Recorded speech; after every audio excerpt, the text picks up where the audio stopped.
قرآن کا فلسفہ یہ ہے کہ بنیادی ہدایت ہر انسان کے دل میں موجود ہے بالقوہ، پوٹینشلی۔ یہ جو قرآن مجید یا اللہ کی کتابیں نازل ہوتی ہیں یہ انہیں ایکٹیویٹ کرتی ہیں، وہ اندر کے جو ڈورمنٹ کانشسنس ہے، خوابیدہ شعور جو ہے اسے بیدار کر کے، اور پھر یہ کہ اسے اجاگر کرتی ہیں۔ ہر سلیم الفطرت انسان اور سلیم العقل انسان، دو سلامتی شرط ہیں۔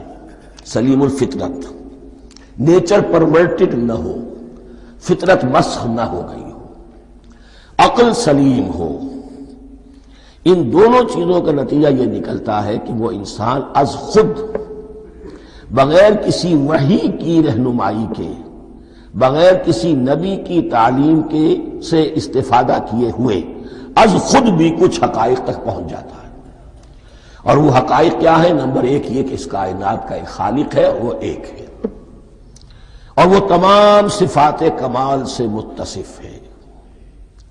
نمبر دو یہ کہ انسان کی زندگی صرف یہ زندگی نہیں ہے، بلکہ ایک اور زندگی ہے کہ جس میں اس زندگی کے اعمال کے نتائج برآمد ہوں گے۔ کہ قرآن کا فلسفہ یہ ہے کہ ہر انسان میں، ہر فرد نوع بشر میں جو اپنی ولادت کے وقت مسلم ہوتا ہے، حضور کی حدیث ہے کل مولود یولد علی الفطرہ ابواہ یحودانہ او ینصرانہ او یمجسانہ، ہر بچہ نوع انسانی کا فطرت اسلام پر پیدا ہوتا ہے، وہ فطرت کے اندر وہ ہدایت ودیت ہے۔ اب اگر وہ فطرت بس نہیں ہوئی اور عقل جو ہے وہ صحیح رخ پر کام کر رہی ہے تو ان دو حقائق تک وہ انسان خود پہنچ جائے گا۔ لیکن ان دونوں حقائق تک پہنچنے کے بعد اب وہ دست بستہ دعا کرے گا کہ اے رب اب مزید ہدایت تو مجھے عطا فرما۔ ایک تو یہ کہ میں کیا کروں کیا نہ کروں، میری عقل اس میں ٹھوکر کھا سکتی ہے، میں کسی اچھی چیز کو بری سمجھ سکتا ہوں، کسی بری کو اچھی سمجھ سکتا ہوں، تو مجھے صحیح راستہ، صحیح راہ ہدایت پر چلا۔ یہ دعا ہے جو انسان کرتا ہے جبکہ وہ ایمان باللہ اور ایمان بالآخرہ تک خود پہنچ چکا ہوتا ہے، اور یہ سمجھتا ہے کہ صحیح زندگی کا رخ یہی ہے کہ جس رب کو میں نے پہچانا ہے کہ وہ اس کائنات کا خالق ہے اور مالک ہے اور رب ہے، میں اس کی بندگی کروں، اس کی اطاعت کروں، اس کا حکم مانوں، اس کے راستے پر چلوں۔ لیکن وہ راستہ کون سا ہے؟ اس کے لیے پھر دست بدعا ہوتا ہے کہ پروردگار تو میری رہنمائی فرما۔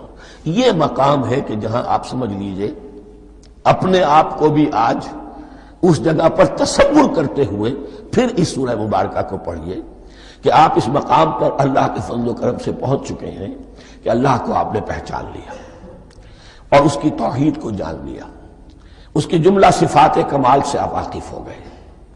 آپ یہ بھی جان گئے کہ بڑھ کر اس کے حضور میں حاضر ہونا ہے اور وہ حساب کتاب لے گا۔ پھر آپ نے یہ عہد بھی کر لیا کہ اب زندگی گزارنی ہے اس رب کی بندگی میں، اسی کی فرما برداری میں۔